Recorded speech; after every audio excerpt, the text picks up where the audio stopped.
Oke guys, back lagi sama gue ya, karena data nggak bisa bohong ya. Oke, ya gue harap lo sehat semua. Ya hari ini gue mau bahas SMMS ya. Sebenarnya gue udah mau bahas ini lama, cuma laporan Q1-nya nggak nongol-nongol sampai sekarang loh. Itu yang bikin gue nunggu, gue tunda. Ya nggak nongol-nongol ya. Akhirnya gue bahas aja deh yang ke 4 tahun lalu deh. Sebenarnya ini salah satu saham yang gue incar gitu loh guys, karena gue lihat sawit yang begini 50% DPR ini doang. Gue senang sama DPRS, lihat sekilas di RTI gitu. Cuma gue belum pernah lihat dalemannya. Ini baru gue bikin ya. Yang waktu itu gue lihat sawit yang mendekat-dekati 50% itu kan TAP G ya. Makanya gue juga masuk di situ. Ini kemungkinan sih dari dividen yang 50% sih oke gitu loh. Feeling gue oke, sehingga gue nunggu banget nih. Q1-nya cuma nggak nongol-nongol. Ya. Nah, oke, kita lihat aja yuk dalemannya ini gimana SSMS. Ya dari grafik sih begini. Kalau maksimum berapa? Ya begini, nih perusahaan lama juga ya kelihatannya. Mulai arah naik. Sekilas gue lihat di RT ini bagus. Sekilas ya. Makanya gue tungguin nggak nongol Q1-nya. Oke, SSMS.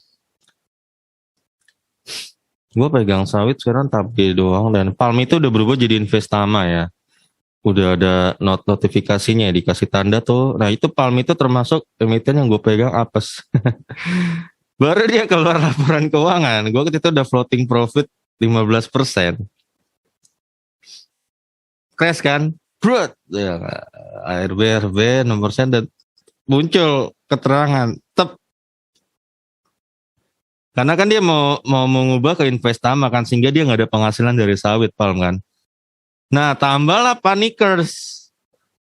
Ngelihat tanda 2 itu, sell berjemaah ARB lagi, makanya dia lebih apes lagi tuh Palm itu. Jadi sekarang gue Palm minus 19% kalau gue nggak salah. Gue nggak cut loss karena gue tahu itu bakal naik abis dia berubah Investama. Ini gue disclaimer ya, kalau gue nggak cut loss lu jangan ikut-ikutin gue, terserah, resiko tanggung masing-masing. Gue kan nggak cut loss, gue tetap average. Kemarin juga gue masih average gitu. Kemarin gue average banyak kok. Kemarin gue masuk dia lagi tambahin muatan SMDR, PTBA, Adru, TAP G, terus sama Palm, ABMM gue ada dikit. Kalau gue gitu ya, jadi kalau merah justru disenengin gitu loh. Jadi gue bisa karena gue nggak butuh duit itu sekarang guys. Jadi gue nggak tergoreng-goyang sama merah-merah sesaat begitu ya. Nah itu Palm itu cukup apes ya menurut gue. Tapi gue yakin itu back. Itu gue disclaimer ya. Karena gue lihat ada orang yang ngikutin, gue beli ini dia ikut ini. Nanti dia WA gue kalau lagi merah. Ingat ya guys. Gue disclaimer aja ya. Kayak gitu. Oke, ini juga SSMS ini salah satu yang gue incar ya guys. Gue senang banyak porto gitu ya. Gue lebih suka diversifikasi sih. Bahkan Pak Lokeng Hong bilang ngapain sih diversifikasi? Nggak perlu kalau menurut dia ya. Kalau tahu bagus Mas Suma. Tapi ingat lo jangan salah artiin omongan Pak Lokeng Hong itu loh. Karena dia sendiri juga diversifikasi.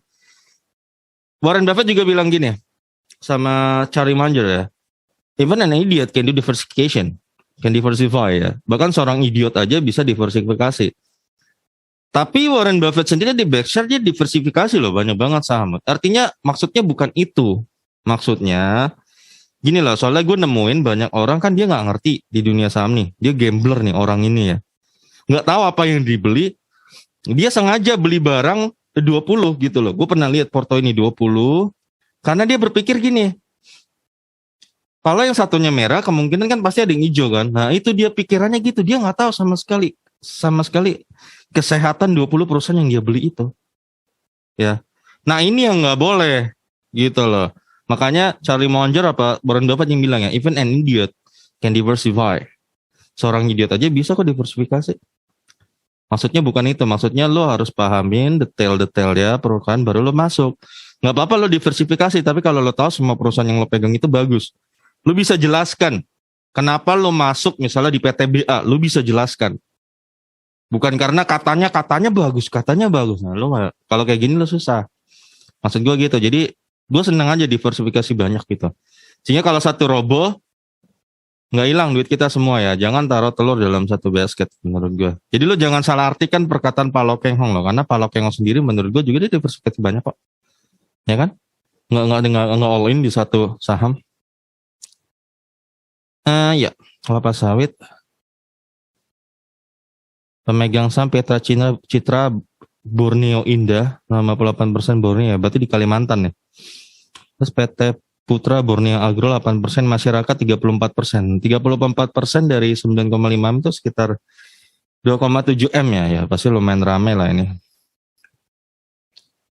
Publiknya. Bisnisnya yang minyak sawit ya.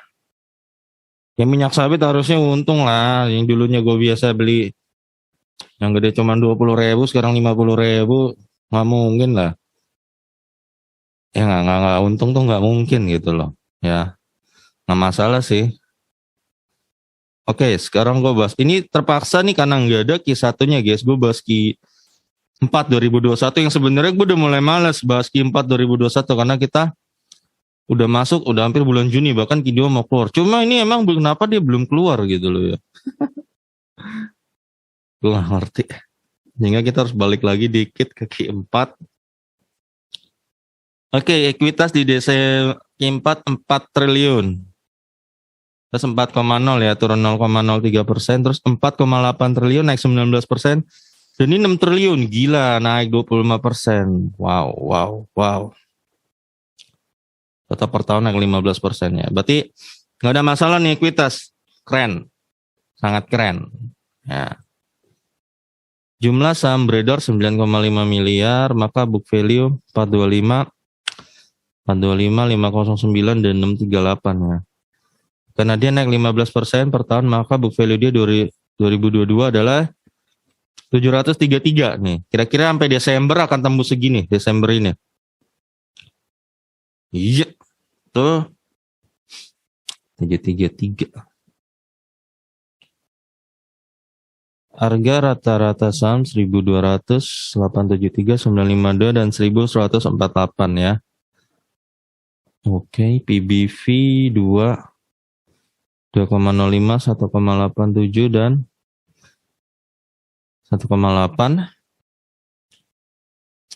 Gue prediksi dulu PBV dia di 2022 hitung dari laba ya. 576 miliar ke 1,5 triliun, gila ya. 150%, maka PBV kira-kira 5 per bulannya naik 9,92 berarti 1,97 lah, ini angka dari gue, PBV yang gue prediksiin. Maka harganya kira-kira 2022 sampai Desember mungkin berpotensi sentuh ini, 1444. Ya, sekarang dia 1155. Kita lihat PBV aslinya sekarang dibagi book value-nya yang kita dapat 733.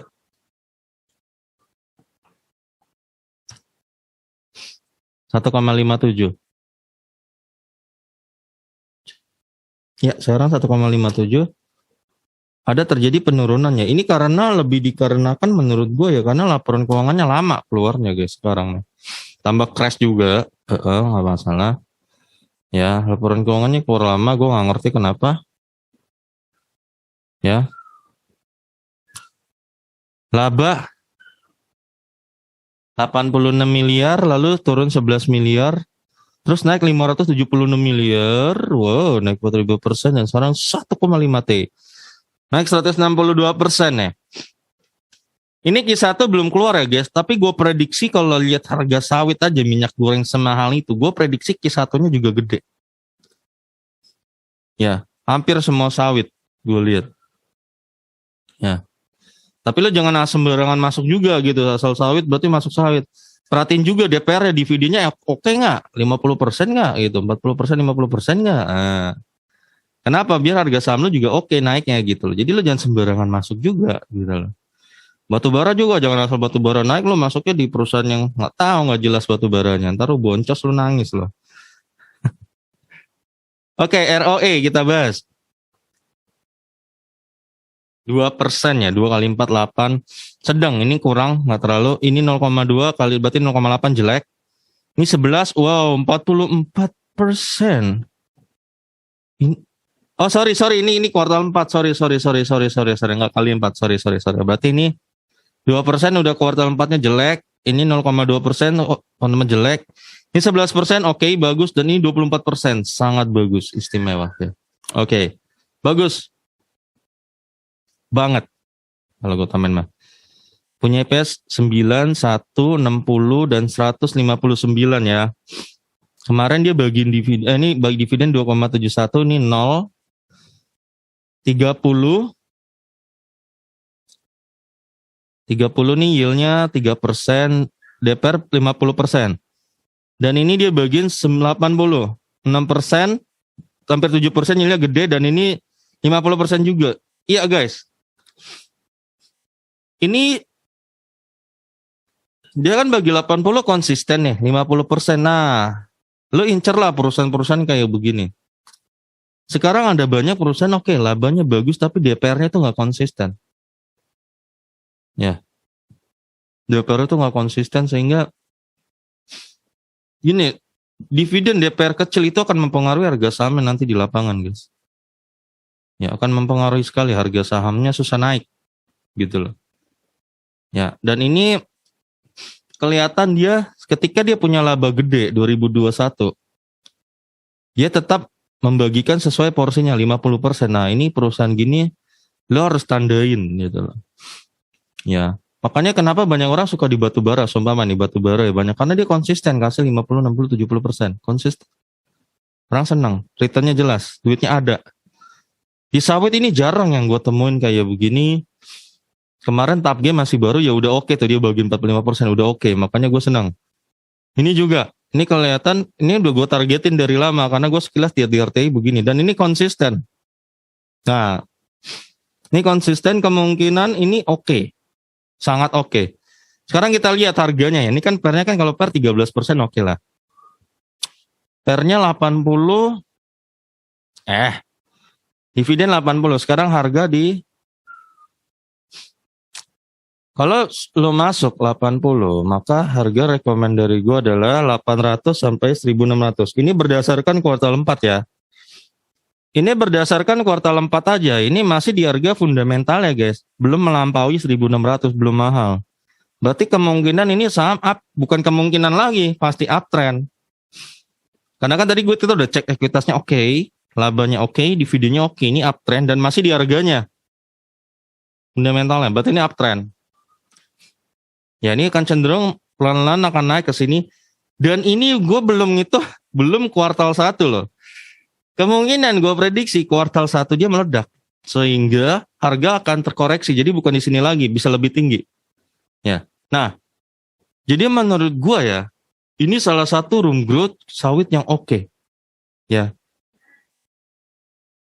Selain TAPG ya, TAPG itu juga bagus. Ya. Ini juga termasuk yang gede, room growth sahamnya ini masih gede gitu loh. Lu ini bukan di harga mentoknya soalnya. Kan ketika Q1 keluar ini akan lebih naik lagi. Revisi harganya sesuai dividen. Dan ini bagusnya adalah dia konsisten bagi 50%. Ketika dia punya EPS gede, dia tetap bagi 50%. Nah, berarti ini kan enak. Apa kalau orang bilang GCG ya, Good Corporate Governance ya. Petingginya itu enak gitu loh sama kita gitu loh. Lo hati-hati, ada yang curang, ada perusahaan. Maaf ya. Ada perusahaan yang dia untungnya makin gede, dia tetap baginya flat di situ. 25, maaf ya, gue coba sebut. Misalnya TKIM. Itu segede apapun untungnya lo dibagi, berapa tuh kemarin 25 ya? Dividennya TKIM 2,5 apa 25 sih? 25. 2,5 kali ya? Berapa sih dividen? Tunggu.